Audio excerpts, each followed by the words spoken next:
Nowadays, Disney is known for owning a multitude of companies. Marvel, Pixar, Lucasfilm, 20th Century Fox, you already know the list. However, something that's not as well known is that for a few years, they owned one of the most prolific television animation studios of the 80s and 90s. That was DIC Entertainment.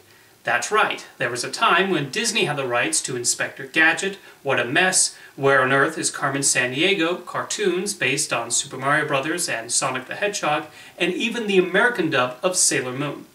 How did this happen? What did Disney do with the company? And why is DIC no longer owned by them? Well, that's what I'm going to talk about today. But first, a quick history of DIC. The company was founded by producer Jean Jalapin in 1971, starting out producing French cartoons and Japanese co-productions. However, the studio's first major successes came in the 80s, with the launch of DIC's American division run by Andy Hayward, who would later assume complete control of the company. Hayward, Jalapin, and animation director Bruno Bianchi then created the series Inspector Gadget, which made DIC a household name. The success of Inspector Gadget, as well as The Littles, allowed DIC to become a much sought-after studio, producing the animation for other hit 80s cartoons like The Real Ghostbusters, Dennis the Menace, The Adventures of Teddy Ruxpin, and the Super Mario Bros. Super Show. This continued into the 90s with Sonic the Hedgehog, Madeline, Street Sharks, and the Inspector Gadget spin-off series Gadget Boy. A major get for them was acquiring the rights to dub the Japanese animated series Sailor Moon into English. So when does DIC join the Disney family? Well, in the 90s, DIC started having discussions with ABC and its then parent company, Capital Cities, about a possible partnership that would help boost ABC's children's programming blocks. Eventually, this led to an agreement that resulted in ABC owning a 95% majority stake in the company, with Andy Hayward retaining the other 5%. And then, in 1996, Disney acquired ABC, and as a result, they also owned most of DIC. This included a good amount of their library, some of which they did release on video. The cartoons also aired on occasion on Toon Disney. For a while, it seemed like Disney would take advantage of having DIC under their wing.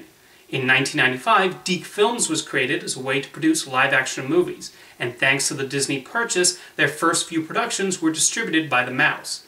The first of these was the comedy Meet the Deedles, which ended up a critical and box office flop, although it did give us this great bit on Siskel and Ebert show. Possibly, for the rest of my life, I may have a negative physical reaction to hearing the word, well, it's the title word in the film. Deedles? Oh, Roger, don't.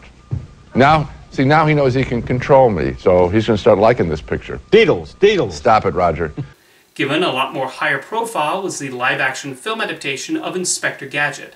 This had a prime summer slot in 1999 and pulled in $134 million worldwide, albeit on a $90 million budget, so the movie did not make its money back during its theatrical run, and critics also hated it. With that said, there are people who enjoy the film and have a soft spot for it. You're looking at one of them right now. DIC worked with other Disney divisions too. They produced the Disney Channel original movie Genius in addition to the direct-to-video animated film Madeline Lost in Paris. I remember that one vividly due to Disney putting its name all over the advertising. They really wanted you to know they had something to do with that. There were other movies planned as well, a few based on DIC properties and even original films, although they never came to fruition. Sandra Bullock signed on to play Carmen Sandiego in a live-action movie, and Sailor Moon was going to get the same treatment, with Geena Davis interested in playing a key role. Disney and DIC also started developing a film based on the true story of the Beardstown Ladies, an investment club of women in their 70s that had success on the stock market. After a few years, though, it was obvious Disney did not see DIC as one of their major brands. While, like I said before, they did air some of their library on Toon Disney, they were largely absent from their popular One Saturday Morning block on ABC. Sabrina the Animated Series aired on that block, likely due to the sitcom also airing on ABC. Although curiously, despite the sitcom being a Viacom production, DIC was still able to have Nick Bakay voice Salem, while Melissa Joan Hart voiced Hilda and Zelda. Otherwise, DIC played second fiddle to Disney's main television animation unit, and many wondered if Disney even cared about them. Eventually, Andy Hayward felt DIC was getting lost in the Disney machine, and wanted to go independent again. So Disney agreed to let him buy back the company, including the library, in late 2000. In addition, they sold DIC the rights to Bump in the Night, an animated show they acquired from the ABC deal. Not to say Disney stopped their association with DIC. They managed to retain the live-action film rights to Inspector Gadget, resulting in the release of a direct-to-video sequel in 2003. And they've actually kept those rights all these years later, as it was recently announced a new live-action Inspector Gadget movie is in the works at Disney.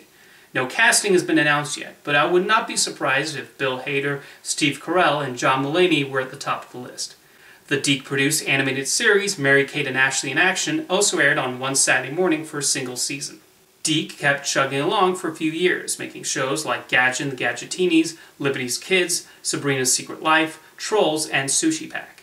In 2008, DIC was acquired by Cookie Jar Entertainment, and then 4 years later, DHX Media bought Cookie Jar. So basically the equivalent of one fish being eaten by a larger fish, and then being eaten by an even bigger fish.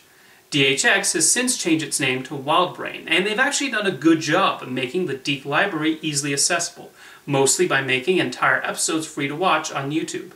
However brief it was, DIC's time at Disney was still a fascinating period for what was once one of the most notable television animation studios in the industry. And credit to Disney too, for recognizing not everything they acquire is suited for that company, and allowing DIC to find a new home elsewhere rather than merely closing up shop. See you next time.